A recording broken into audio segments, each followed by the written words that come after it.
Customer reviews contain valuable data for sentiment analysis, SEO research, competitor monitoring, and AI-powered applications. In this video, you'll learn how to scrape reviews with Python and Crawlbase, export structured JSON data, and build a production-ready reviews pipeline.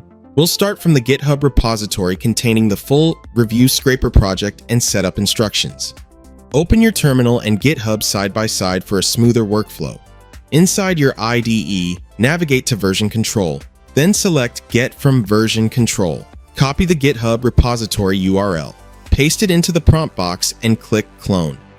Once cloning is complete, open the project to set up your development environment. The Review Scraper repo has been cloned successfully. Now paste requirements.txt and run the install command in your terminal. This installs all the libraries the Review Scraper depends on. Next, head to your Crawlbase dashboard to grab your authentication tokens. You'll need to sign up for a Crawlbase account. First, set your environment variable by running export crawlbase_token in your terminal. Then paste your token value right after it. We will use the JavaScript token, also called the browser-enabled API key. Most review sites render content dynamically. Now run the script with the following command: Python main.py, your Trustpilot link.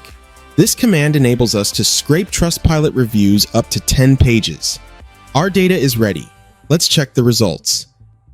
Each review is mapped cleanly with structured fields that are ready for sentiment analysis, AI workflows, customer intelligence dashboards, or downstream data pipelines. And that's it. You now know how to build a review scraper using Python and Crawlbase.